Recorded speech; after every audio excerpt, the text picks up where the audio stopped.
Hello, welcome to Politics and Prose. My name is Jasmine. I'm an event staffer here at Politics and Prose bookstore, where we host a range of in-store events along with classes and trips. Before we get started, just a friendly reminder to silence your cell phone if you haven't already. And when we get to the Q&A portion of the event, there is a microphone right in front of this white pillar. Because we are live streaming tonight, we do ask if you're able to come up to the microphone with a question so that everyone can hear you online. Just another housekeeping note, Jeffrey has pre-signed many copies of the book, so if you already purchased one and it's signed, you can hang around after to get it personalized if you'd like. This evening, I'm very excited to welcome Jeffrey Rosen, celebrating the release of The Pursuit of Liberty. In the Pursuit of Liberty by best-selling author and president of the National Constitution Center, Jeffrey Rosen, he explores the clashing visions of Hamilton and Jefferson about how to balance liberty and power in a debate that continues to define and divide our country. Jefferson championed states' rights and individual liberties, while Hamilton pushed for a strong federal government and a powerful executive. This ongoing tug-of-war has shaped all the pivotal moments in American history. Jeffrey Rosen is president and CEO of the National Constitution Center, where he hosts We the People, a weekly podcast of constitutional debate. He's also a professor of law at the George Washington University Law School and a contributing editor at The Atlantic.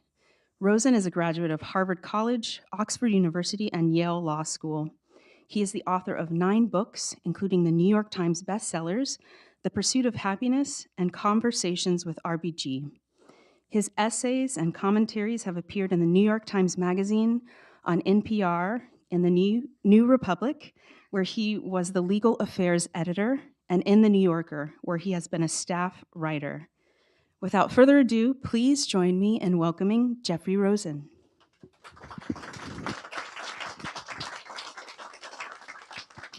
Hello, friends, and I see lots of friends in the audience, including my wife Lauren and my son Sebastian. I'm so glad that they are here. It is so wonderful to be here in my neighborhood bookstore. I feel like a book is not launched except at Politics and Prose, and I can't wait to tell you about this book and have a conversation with you about it. So the book begins with the dinner party that defined America.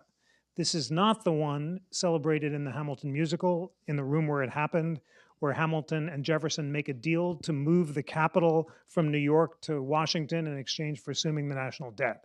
This is a year later. It's also at Jefferson's house, and Washington is away. The cabinet is gathered. At some point in the evening, Hamilton asks Jefferson, "Who are those 3 guys on the wall?" And Jefferson says, "Those are my 3 visions of the 3 greatest men in history, John Locke, Francis Bacon, and Isaac Newton." Hamilton pauses for a long time, and then he blurts out, "The greatest man that ever lived was Julius Caesar." And Jefferson writes in his diary that night, "This proves that Hamilton is not only for a monarchy, but for a monarchy bottomed on corruption."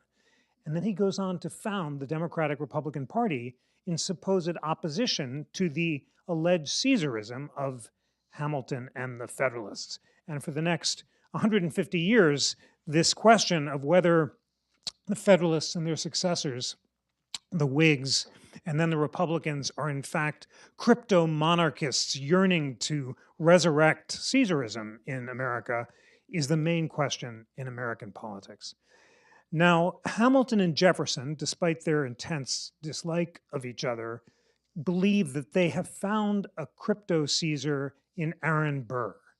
Hamilton says, "If we have an embryo Caesar, 'tis Burr." And Burr was rightly suspected of conspiring with the British to lead a secessionist movement in Spanish Louisiana and set himself up as Emperor of Mexico. And there's testimony in his trial that he had said, "Hang Jefferson," and that he wanted to march on Washington. And Hamilton was absolutely right to suspect him of would-be treason. That's why Hamilton sides with Jefferson rather than Burr in the election of 1800, and that's why he ultimately goes to his death, because Burr realizes that he's turned against him. The fact that Hamilton and Jefferson both unite in opposing Burr shows that they both fear a crypto Caesar, but for different reasons. Hamilton fears a demagogue who will court the mob from below, and offering bread and circuses will persuade them to surrender liberty and set himself up as a permanent dictator. Hamilton asks, imagine that Shays' Rebellion in Western Massachusetts, which was the debtors' riot that led to the calling of the Constitutional Convention. Imagine that that had been led by a Caesar or a Catiline, says Hamilton. He might have come in on horseback and sowed the whirlwind. This fear of the man on horseback who will come in and subvert the republic is the central fear of the framers. That's the way Greece and Rome all fell. Demagogic leaders who would court the mob and then establish themselves as military dictators. And that's Hamilton's main fear. Jefferson also fears a Caesar, but one who will impose his will from above rather than below, a military dictator who will do the following. When Jefferson first gets a copy of the Constitution, he says to Madison that he has two objections. First, there's no Bill of Rights, and second, he fears that a future president, because he's eligible for re-election, might, quote, lose an election by a few votes, cry foul, refuse to leave office, and install himself as a permanent dictator. That's Jefferson's concern when he gets the Constitution. Jefferson's solution is a one-year term limit for the president, so he won't be tempted to install himself as a dictator if he can't run again. Hamilton's solution is a life term for the president.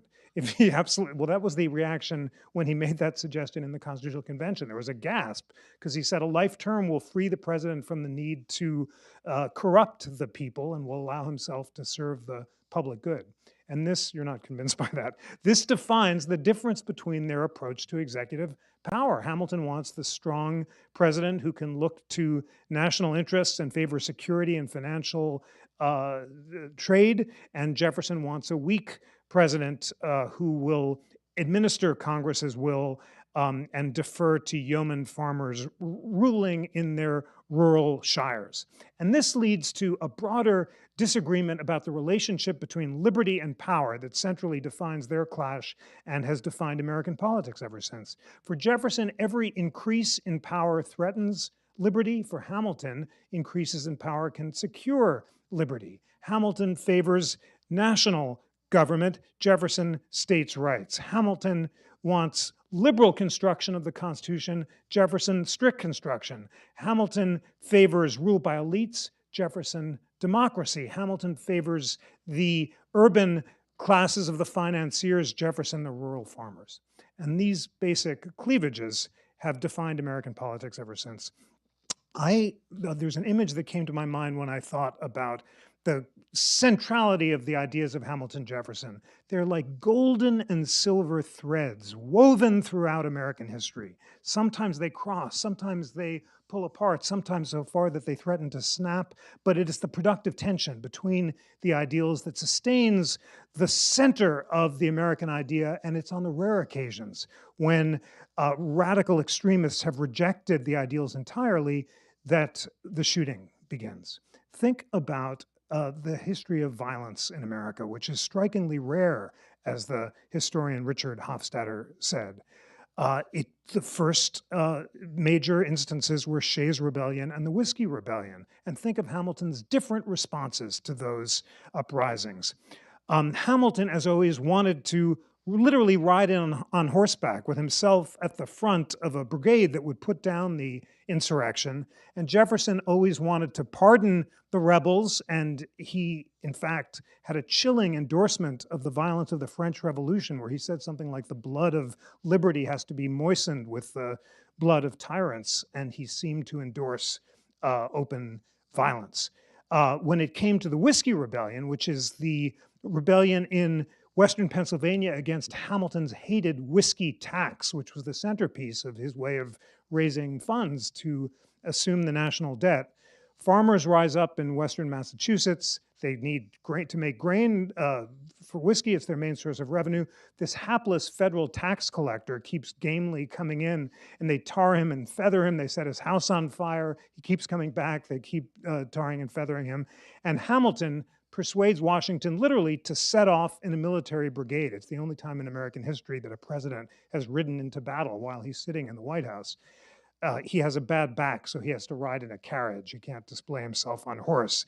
And Hamilton is psyched because he wants to be appointed the head of the expedition to awe the disaffected, as he puts it. By the time they get to Carlisle, the rebellion has dissipated. A couple people are convicted. Washington, always plenteous in mercy, says that they should be pardoned. But Jefferson once again seems to endorse armed insurrection as an appropriate response. And this gets to the difference between Hamilton and Jefferson's views on democracy versus rule by elites. Jefferson, his central contribution is faith in the people and in majority rule, which he says should never be constrained. In fact, that's why he wants a constitutional convention every 19 years so that people can re-examine whether they want to keep the Constitution. Hamilton wants order always enforced militarily. And that difference between democracy and rule by elites defines the political parties. The central clash between Hamilton and Jefferson is over the Bank of the United States. And if you had to pick a single incident in the early republic that continues to resonate in American politics, it would be, was the bank constitutional? Remember, this is the centerpiece of Hamilton's plan to create a funded debt that will then create quick capital that can ensure foreign loans and will increase a global economy. Jefferson objects that it's unconstitutional, and Washington asks for memos on the question. So Jefferson's argument is that the Constitution only authorizes Congress to pass laws that are necessary and proper to carry out its enumerated powers, and since there's no enumerated power to charter a bank, the bank is not necessary or proper. Jefferson says the means has to be indispensably necessary to achieve an enumerated end in order to make it constitutional. Hamilton disagrees. He pulls these all-nighters, and in a week of feverish writing, he writes a memo to Washington saying, as long as the end is legitimate, any means that are useful or conducive to achieve it are appropriate. And he wants to construe the necessary and proper clause liberally. Congress has an enumerated power to tax and to support the general welfare, and he thinks a bank is useful for all those reasons. Washington judiciously reads both memos and sides with Hamilton and charters the bank. And then John Marshall, in the McCulloch versus Maryland case, has Hamilton's memo by his side as he's writing his opinion. He's writing a biography of George Washington, and Bushrod Washington, the nephew, has given Marshall Washington's papers, and with Hamilton's memo at his side, he paraphrases almost word for word Hamilton's memo in what became the most famous sentence in constitutional history. Let the end be legitimate, Marshall said, closely paraphrasing Hamilton, than any means that are appropriate or conducive justify the Constitution. And that's the basic clash between liberal and strict construction. And let's just make sure we have it straight, because this, I've concluded, is the defining cleavage in American constitutional history. It's not between originalism and living constitutionalism. It's between liberal and strict construction of the Constitution. Liberal means, as Hamilton said, you interpret the words in accordance with their spirit to achieve the broad purposes, but you don't have to spell out every power. Jefferson says we should carry ourselves back to the spirit in which the passage was passed, and unless the power is explicitly enumerated, presume that it doesn't exist. And you should strictly construe the words against the expansion of power. So that's the basic difference. And that is going to define the big constitutional controversies ever since. And what's so extraordinarily exciting to find is that at each stage in these controversies over the scope of national power, both sides are invoking Hamilton and Jefferson by name in order to achieve their stated results. So after the controversy over the bank, There's also a controversy over the Alien and Sedition Act, the most illiberal act suppressing free speech in American history. And the Adams administration makes it a crime to criticize the Federalist president, John Adams, but not the Republican vice president, Thomas Jefferson. It's a completely blatant effort to prosecute your political enemies, which is, of course, was a central concern of the framers. And lots of Federalist newspaper editors are prosecuted under this act for saying that John Adams, for example, is a fool. Very mild criticism. They're put in jail. Jefferson and Madison write the Virginia and Kentucky resolutions, arguing that the Alien and Sedition Acts are unconstitutional. But Jefferson goes much further than Madison. Madison says if a state thinks the law is unconstitutional, they should be able to interpose an objection. This is a phrase that only Madison understands. What does it mean to interpose? It seems like a very stern letter where you say, I object to this. But Jefferson goes much further. He says a state can nullify a federal law that it disagrees with. And ultimately, this leads him to conclude that secession is constitutional, that a state could unilaterally leave the Union. It's Jefferson's radical secessionism that's invoked by the South, first to object to the hated tariff of abominations in 1828, where South Carolina doesn't want to pay tariffs, another central question that we're seeing today, and then to justify secession before the Civil War. What's so striking about this period right after the founding era, leading up to the Civil War, is that everyone's a Jeffersonian. When Hamilton dies, his name is toxic, the Federalist Party is dead, and when the Whig Party is formed as its successor, Henry Clay says that he's a Jeffersonian. In fact, his law tutor had been George Wythe, Jefferson's admired law tutor, and he says he's going to invoke Jeffersonian principles on behalf of national power. Lincoln, who's a disciple of Clay, considers himself a Jeffersonian even as he's expanding federal power before and after the Civil War. He stands in front of Independence Hall and says, I've never had a thought politically that didn't stem from the thoughts of Jefferson. I'd rather be assassinated on this spot than abandon the principles of Jefferson. At the same time, John Calhoun, the leading slaveocrat and advocate of secession, totally switches sides. He had initially been in favor of the tariffs and national power, but in order to protect the slaveocracy, he switches and ended up endorsing nullification and says that the Declaration is a self-evident lie and that slavery is a positive good.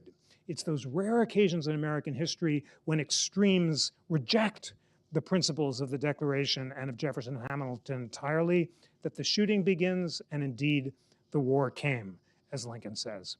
After the war, there's a Hamiltonian revival. Jefferson's name is toxic. He's the figure of nullification. Grant is in the White House, and he literally banishes a statue of Jefferson that Polk had moved from the Capitol to the White House because Grant doesn't want to look at the champion of secession every day, and he sends the Jefferson statue back to the Capitol in disgrace, and Hamilton's statue is put in the rotunda for the first time. And then James Garfield leads a Hamilton revival during Reconstruction because he's read the collected works of Hamilton in the Ohio Law Library, just published by Hamilton's son, James. And he says Hamilton's star is waxing and Jefferson is waning, and he makes Hamilton the patron saint of Reconstruction. And then John Bingham, the James Madison of Reconstruction, the guy who wrote the 14th Amendment, when he introduces it, invokes Hamilton and John Marshall to justify his desire to expand Congress's power to protect civil rights for African Americans.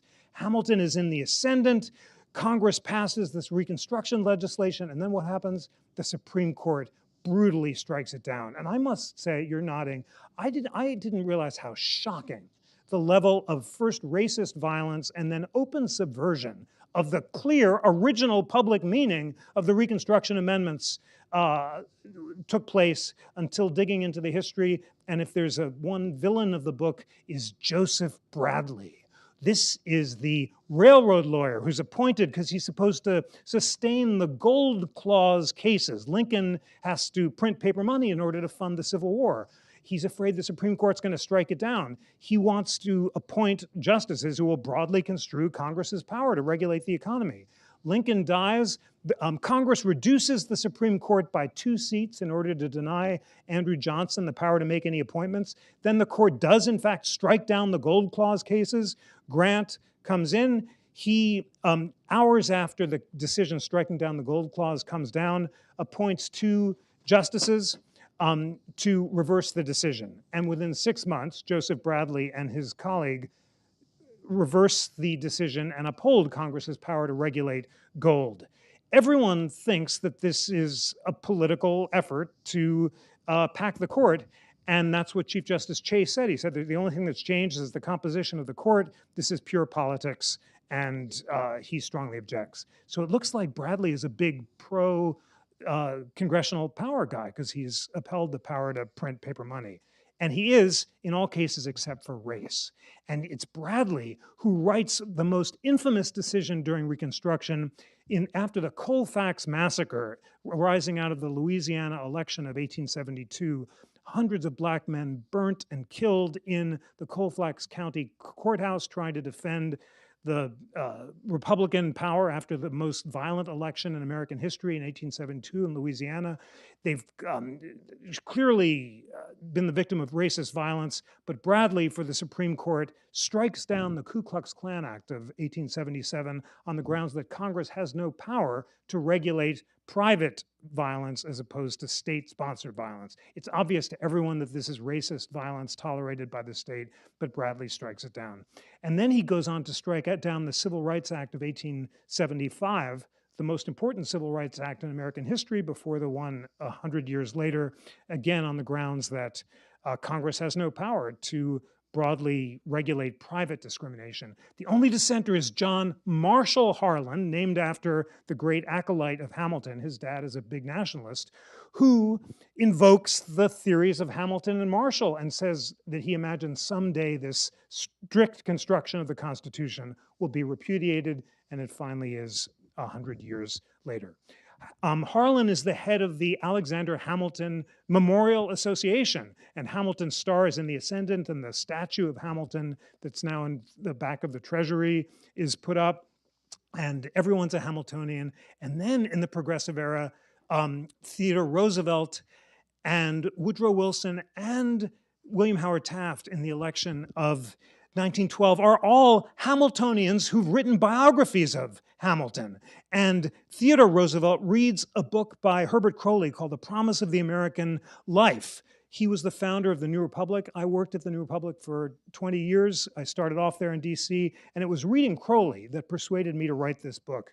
Croly called on Roosevelt to deploy what became known as Hamiltonian means for Jeffersonian ends, namely the Hamiltonian means of strong national power in exchange for the Jeffersonian ends of curbing the corporations and expanding democracy. Roosevelt reads Croly and quotes him word for word in announcing his new nationalism speech and says, I am a Hamiltonian when it comes to national power, but I want to be Jeffersonian in my devotion to democracy. He's so learned, and he's such a historian, and he sends this book list to the president of Columbia when he gets into the Oval Office, listing the 132 books that he's read during his first weeks or something, months in office, half of them in French and Latin. It's just so inspiring to see what deep readers he and Wilson and Taft were. Wilson, the only PhD in history, and the only PhD ever elected to the presidency, is surprisingly a Hamiltonian, even though he's a man of the South, and also is responsible for the white supremacist, racist segregation of the federal government, as well as the most illiberal Sedition Act since the Sedition Act of 1798, all the while exalting Hamilton and Hegel, of all people, and denouncing the Declaration for its separation of powers and devotion to natural rights. And the old constitutionalist William Howard Taft is appalled by both Roosevelt and Wilson, who are insisting that the president is a steward of the people who should directly channel popular will. And if you want a single moment in American politics where the office of the presidency was transformed from the founder's constrained chief magistrate defended by Taft into the modern demagogue, it was 1912 with Roosevelt and Wilson both saying the president has to use new technology, namely the radio, to communicate directly with the people, and that he alone represents popular will. That was the big shift. And really, when we're thinking about whether the office has been transformed today in ways the founders couldn't have imagined, it was that expansion of the president into a populist office, and then the corresponding shrinkage, of course, of Congress, so it's become a supine agent of the party in power rather than an independent branch, and a judiciary increasingly sympathetic to the so-called unitary executive theory that exalts broad presidential power that even Hamilton might have recoiled at, has got the separation of powers out of whack in a way that the founders couldn't have anticipated. Whether you like what's going on or not, it's descriptive to say this was not the balance that they expected. Both Hamilton and Jefferson expected the Congress to be the most dangerous branch, sucking all power into its impetuous vortex, as Jefferson said, the chief magistrate of the president to enforce the law, and the judiciary, the least dangerous branch, generally deferring to the president and Congress.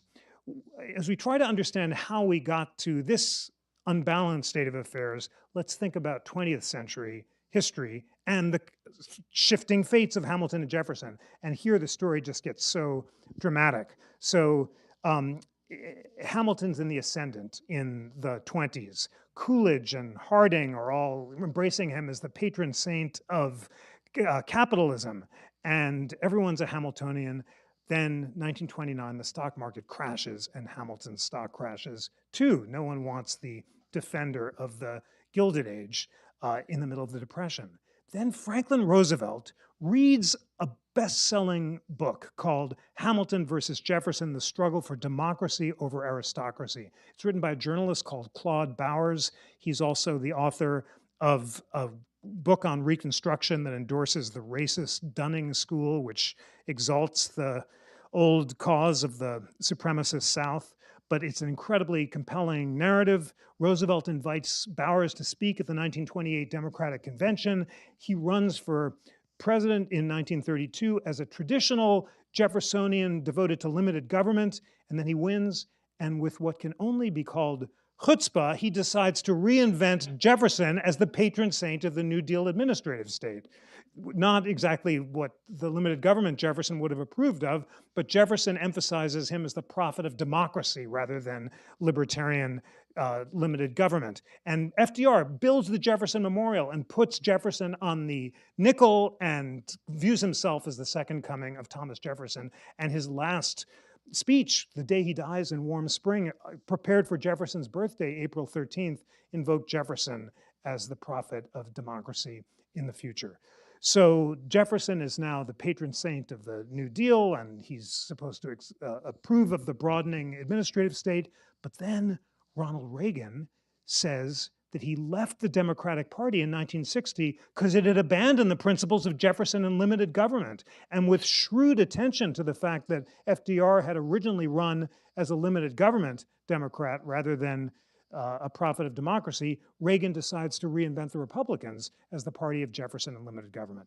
So Jefferson is invoked by Reagan. He becomes a patron saint of the new originalism movement. And when Edwin Meese, the Attorney General, calls for a jurisprudence of original understanding in 1986, he invokes Jefferson as his hero. A few weeks after Meese gives his speech, a judge called Antonin Scalia on the DC Circuit says that he woke up and he had a dream in the middle of the night, and he dreamt that Moses visited him on Mount Sinai and told him, "Don't speak of original understanding, speak of original public meaning." And he insists that the broad spirit of the Constitution, not its original understanding, should rule. Meese, with great forgiveness, supports his nomination to the court. And Scalia appears on the Supreme Court, and he calls himself a Hamiltonian. And in fact, there's a book about Justice Scalia, A Hamiltonian on the Court, and he defends broad governmental power, including deference to administrative agencies and the Chevron decision. And we were talking just before the show about your view that the court's decision to overturn Chevron, which requires deference to administrative agencies, was the big shift in the Trump years. And what's so interesting is the decision to overturn Chevron is a clash between the Hamiltonian Scalia, generally deferential to federal power, and the Jeffersonian Justice Thomas, who explicitly invokes Jefferson as the inspiration for his strict construction of congressional power and his decision to strike down the administrative state. And that clash between Jefferson and Hamilton is defining so many of our current clashes on the court today, including in the first part of the Roberts Court in the healthcare case. John Roberts, a Hamiltonian who favors broad federal power, who wrote his college thesis on Daniel Webster and the Hamiltonian tradition, defers to Congress's power to tax because of his Hamiltonian liberal construction of the Constitution, whereas the dissenters, in that case led by Justice Thomas, want to strictly construe the necessary and proper clause. I know this is geeky and technical, but that old question about liberal versus strict construction is the defining question. And now, to bring ourselves to the present, which is why I know we're all here, of course, we come to the current debates on the Supreme Court. And next week, the court will hear a challenge to the tariffs. It will be argued by my brother-in-law, Neil Katyal, who will argue that the text of the emergency statute authorizing tariffs doesn't consider this an emergency, and therefore that a textualist should strike the tariffs down. There's a decent, at least on the We the People podcast that the National Constitution Center did a year ago, the conservative head of the Federalist Society agreed with the leading progressive administrative law statute that the tariffs are vulnerable for that very reason, that a strict construction of the text, as well as its original purpose, couldn't begin to be stretched to approve them. That, as usual, we'll see how the court responds, but there is a general consensus that if the court is this term to begin to check executive power in a way that it hasn't yet done, the tariffs case is a strong candidate, as well as the birthright citizenship case. And then there's the future of the administrative state. And the central question there is, are independent agencies constitutional? And you will have opponents of the agencies invoking Hamilton's unitary executive theory to say that the president has to have total ability to fire any official that he appoints, and supporters of the independent agencies citing my hero, Justice Louis Brandeis, who wrote the unanimous decision in the Humphreys Executor case in 1930, where the entire Supreme Court, 9-0, said that, of course, administrative agencies are constitutional because the main goal of the founders was not efficiency but liberty. And Brandeis, the old Jeffersonian, invoked Jefferson on behalf of that inspiring libertarian principle. There's really interesting briefing in the case suggesting that both Hamilton and Jefferson would have approved of agencies because the original public meaning of the Constitution did favor that kind of blending of powers. It was central to Madison's vision. Regardless of how the court comes out, the Jefferson-Hamilton debate is inescapable. And again, as always, the central question is not originalism versus non-originalism, it's liberal versus strict construction. What I was so struck by in the course of this invigorating, exciting survey of American political, economic, and intellectual history is that there is rarely a single original public meaning of the Constitution, because the meaning of the text has been essentially contested from the beginning, from the meaning of that word necessary. Hamiltonians and Jeffersonians have disagreed about whether to construe the text liberally or strictly. But what is so ultimately inspiring is that it's that productive tension between Hamilton and Jefferson that has informed so many of our debates. I was inspired by what deep readers of history so many of our presidents and Supreme Court justices and ordinary citizens have been. I mean, first, the idea of young James Garfield, who grew up in a log cabin, the last president to be born in a log cabin, literally just staying up and by candlelight reading the collected works of Hamilton because he said, I must read more history. And as a boy, he loved the stories of the founders. And it was his reading of Hamilton that convinced him to take the positions he did on economic policy.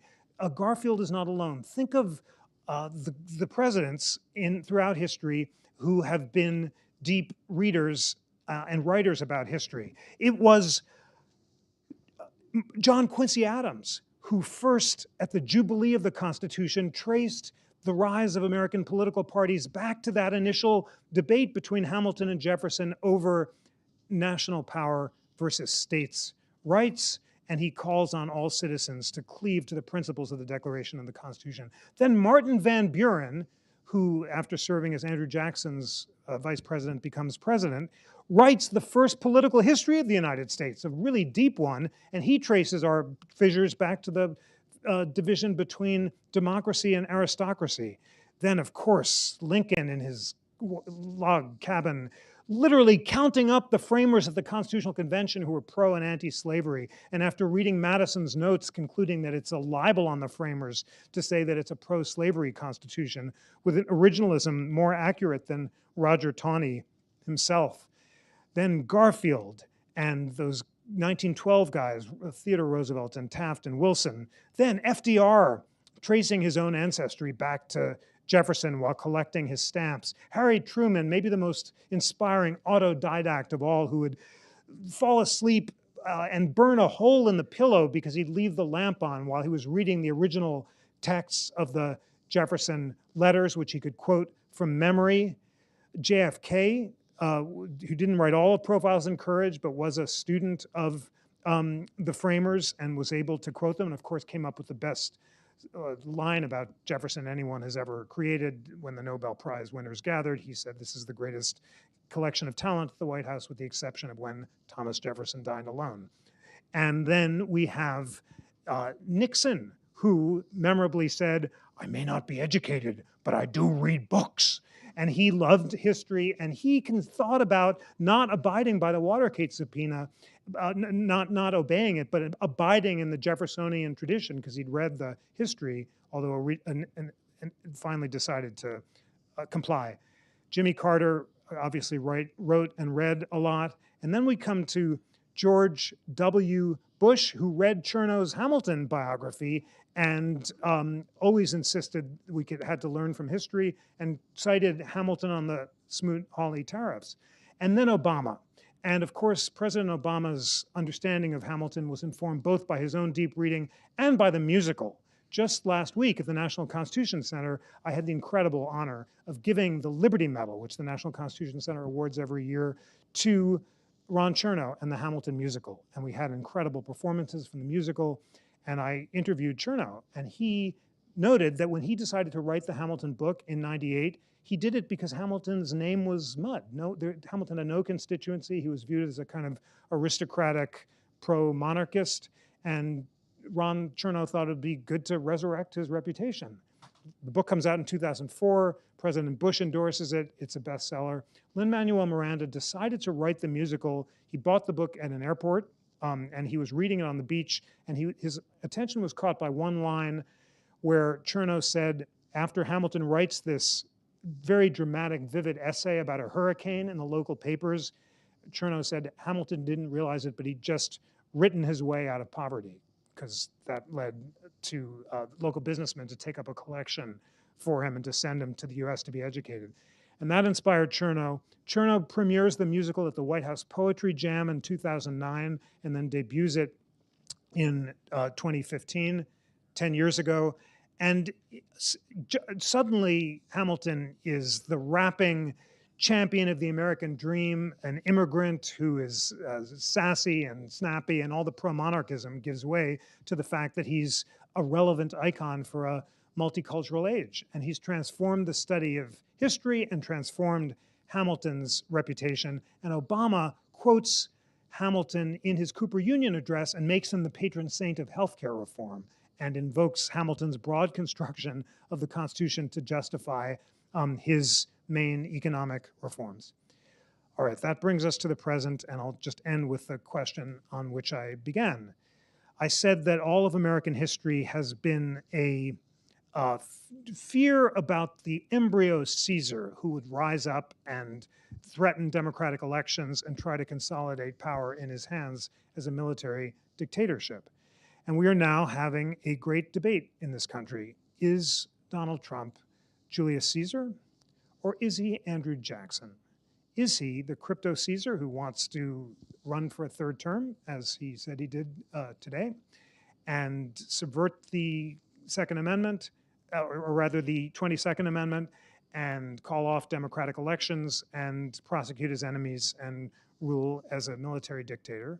Or is he Jackson, who was also attacked as a crypto Caesar, but was praised by his supporters as a populist who used strong executive power to shrink the size of the federal government, killed the bank? It's always the bank. He said, the bank is trying to kill me, but I will kill it, he said, seizing Vice President Van Buren's hand earnestly, and fired Quincy Adams' civil service people, instituted a spoil system, and basically defended democracy over the will of the elites.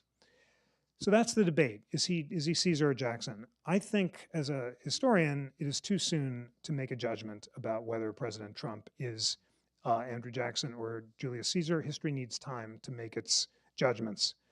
I do think this debate goes back to the beginning, but I think that the most serious lesson of history is that how fragile the experiment has been from the beginning. It really is striking how unsure the framers were about whether it would succeed, how they thought that every previous republic had gone the way of Greece and Rome, and that it wasn't clear that we would escape the man on horseback who would subvert liberty. But they believed passionately, and Hamilton and Jefferson shared this belief, that it would just come down to the virtue of the people.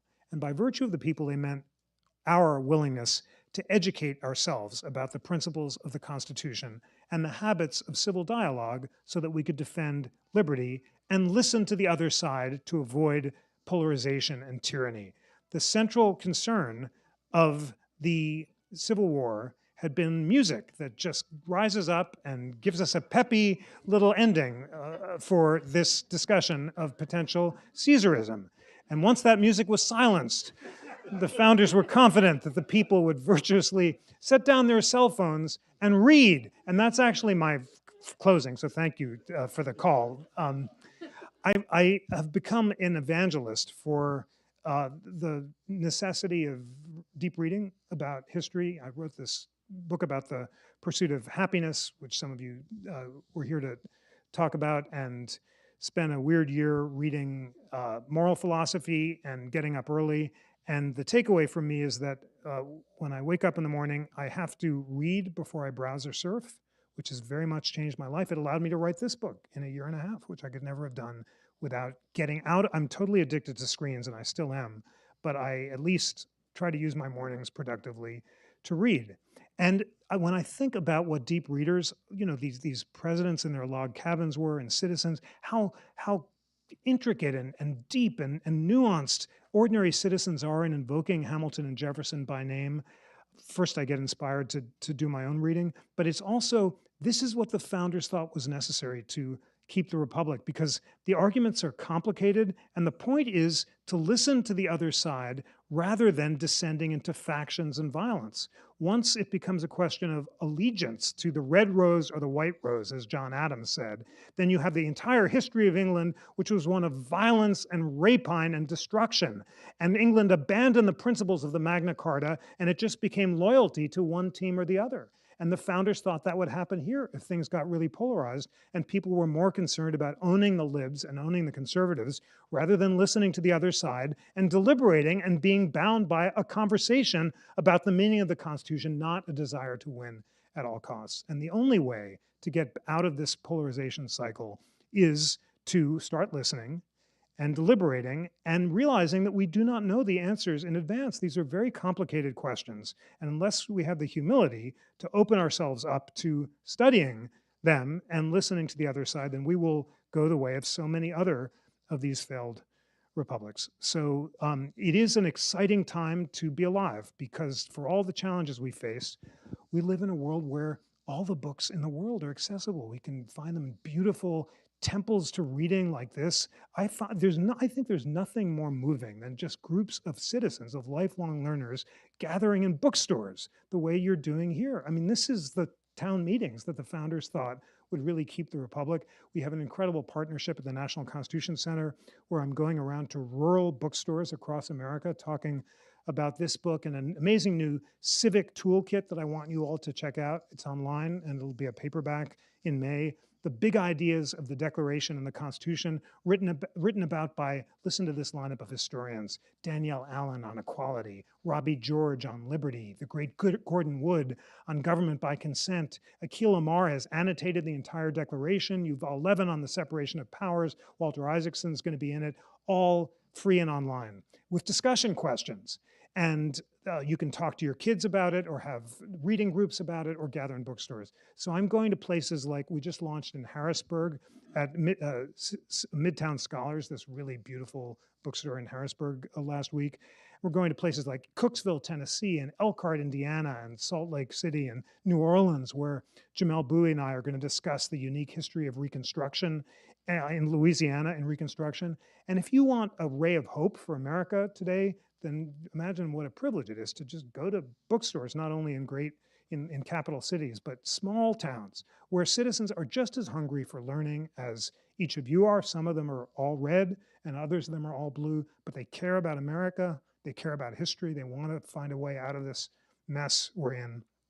And they're devoted to learning from each other, which is really what it's all about. So it is so important to just do exactly this, to keep coming out, educating yourself, be a lifelong learner, and then, you can go to bookstores, but the fact that all the books in the world are just online and that I can literally, any moment of the day, I just have a choice between swiping right to my email, which is always what I want to do, or just going left to the Kindle and reading a book. What a marvelous time to be alive and to be a lifelong learner. The image that the book ends with is a familiar one. After Hamilton dies in the duel, Jefferson places his bust across from Jefferson's own bust in the central entrance hall of Monticello. You can see it there today. And when Jefferson would pass the bust, he would smile faintly and say of Hamilton, opposed in life as in death. And for Jefferson, Hamilton was not a hated enemy to be destroyed, but a respected opponent to be engaged with. And that is exactly the spirit that we've got to get back with if we are going to keep the Republic today. And I know all of you are going to do everything you can to ensure that we do. Thank you so much.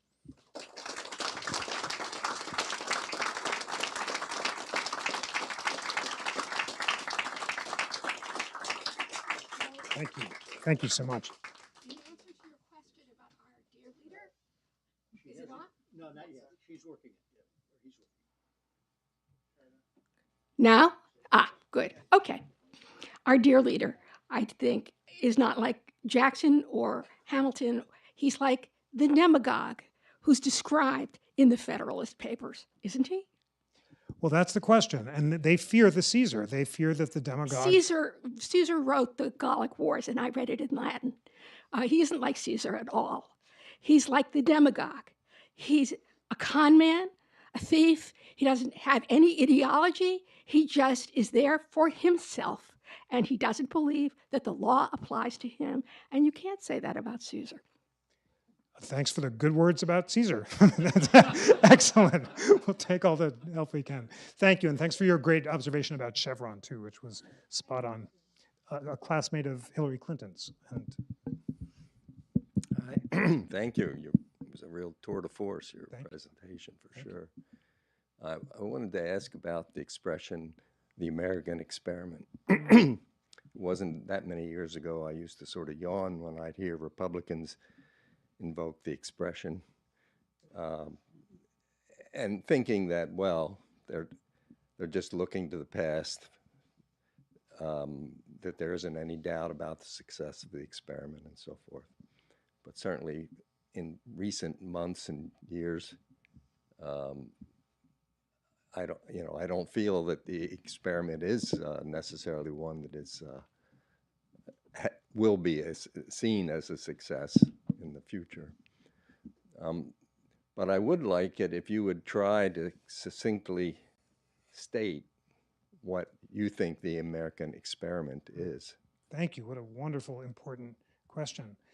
The American experiment is found in one of the most significant sentences in American history.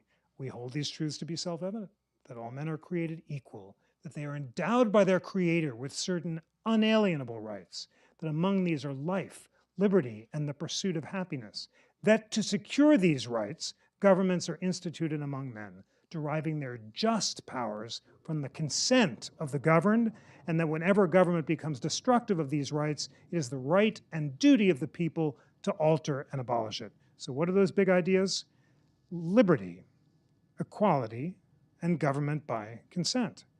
That is the American idea, and it's an experiment because we are united, we the people, not by blood or by religion, like Europe, which was the victim of tyrannies, but by an idea, by a devotion to these great principles.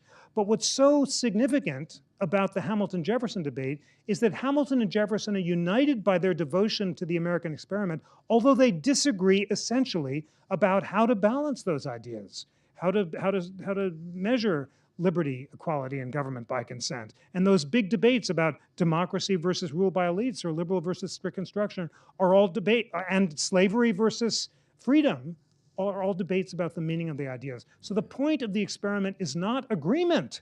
It is, a disagreement is not a bug, but a feature. That's so important, and that is a source of optimism. The experiment was that no previous republic had succeeded. All the others had fallen. But we were going to test the proposition, as Hamilton put in Federalist 1, for the first time in history, can a republic be based on reason and conviction, not force or violence? Can we rule ourselves based on reason rather than violence? And it's an experiment because no one had done it before. And even though things are looking very challenging now, the fact that we disagree is not the trouble. What's dangerous is that we're giving up a willingness to disagree. We're starting to get so in our bunkers and filter bubbles that we're refusing to deliberate and disagree civilly together. So that's some of what the experiment is. Thank you very much. Thank you. Thank you for asking. And check out the toolkit, which has these incredible historians on all of those great principles. Thank you for that really inspirational presentation. Amazing tour de force of American history in 45 minutes. I worked on democracy and rule of law promotion overseas, mostly with USAID funding, which of course now I have some time on my hands. So I'm working on promoting the rule of law and democracy in this country with a group of like-minded people who also have time on their hands. The question that we get all the time is, what can we, the people, do? What can we do to protect our Constitution? What can we as individuals do? What can we do as a group together? And then just one other comment or challenge for us, I think, is the technology is such that we're all in our own little siphons and we're hearing what we want to hear, we read what we want to read, and how do we break out of that? So 2 small questions for you. I think they're related, and the most important thing to do is exactly what you suggest, to break out of the filter bubbles. If you stay just in a red or blue bubble, you're just going to be so filled with rage at the other side, so determined to destroy the other side, that you'll lose your senses. You can't be governed by reason, and you can't make an informed judgment about the nature of the threats. Not all of the threats from the other side are the same. And these are very complicated questions, and of course the outcome is not certain, but you can be so much more informed if you really dig in deep. So that's why I think that the National Constitution Center, in its way, is doing something important, which is to bring together liberals and conservatives for thoughtful agreement and disagreement. I do this podcast every week called We the People. I call up a conservative and a liberal historian or legal scholar, and we debate the constitutional issues of the week, from the tariffs to independent agencies to the legacy of Frederick Douglass. And I feel like I can't have an informed opinion until I've heard the arguments on both sides. I teach this stuff, so but I feel like the more I continue, the less I feel that I know. And unless I've really geeked out and listened, I just can't have any sort of reliable opinion at all. So please do that. And you don't have to be a lawyer. If you're fortunate enough not to be. Congratulations. I plead guilty. I am one. You are. Well, so many of us are. Recovering. Whether you're a recovering lawyer or a citizen, the Constitution is for all of us. And it's really inspiring also to see citizens from all backgrounds, races, creeds, colors, and jobs really digging into the details of the Constitution. And that's why I think it's so important at the Constitution Center not to debate policy questions, but constitutional questions. Policy questions are easy. Everyone's got an opinion.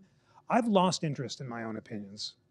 Who cares what I think? I spent 20 years telling everyone as a journalist why, the Supreme Court was wrong and they would be right if they would just listen to me. My opinions are the least interesting thing about all of us is our political opinions. But the constitutional opinions are very interesting because you really have to learn something. And once you get into this habit of stopping just tweeting and Instagramming and expressing rage, which is an unproductive emotion, and trying to be self-mastered and learn stuff and dig in, it's not going to by itself save the republic, but it'll allow you to have a more realistic view of what the threats are and where you could be productive.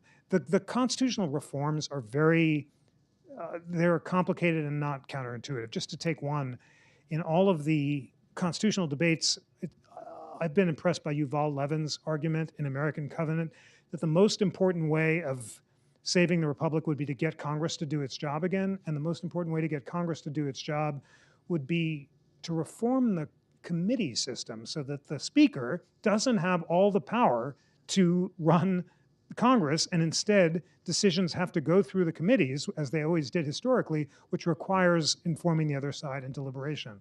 Not intuitive, but it was the decision after 1994 to consolidate all power in the speaker that has made Congress into the supine, cringing rubber stamp that it is today. So focusing reform efforts, as Levin and his colleagues are doing in resurrecting congressional committee structure, is a geeky, useful, but could be a transformative thing to do, a heck of a lot more effective than some, more energizing and rage-based approaches. So, and the other thing is, as we can't control the future, fate and fortune and providence will determine whether the republic is saved. But there's so much to learn. I mean, it's so exciting just to, and when you think about how much we've survived, and history is so bloody, and the bloodiness and the violence are so extreme, and yet there's always the hope, and the ideals have always kept us going. I think you can't help but want to work to save the experiment when you study history, and that's why I'm such an evangelist for studying history. Yeah, and thank you, and thank you. I think it's also great that the Constitution Center is embracing some new technology to get the message across for those of us who are addicted to the iPhone and whatever else. Completely. And just to share the resources, because they're just amazing. There's this interactive constitution where we brought together the top liberal and conservative scholars in America to write about every clause of the Constitution, describing what they agree about and they disagree about. So you have Justice Amy Coney Barrett and Neil Katyal with 1,000 words about what they agree on the habeas corpus clause, and then separate statements about what they disagree about. Multiply that by 60 clauses, 120 scholars. It's this unbelievable feast of learning and modeling agreement and disagreement.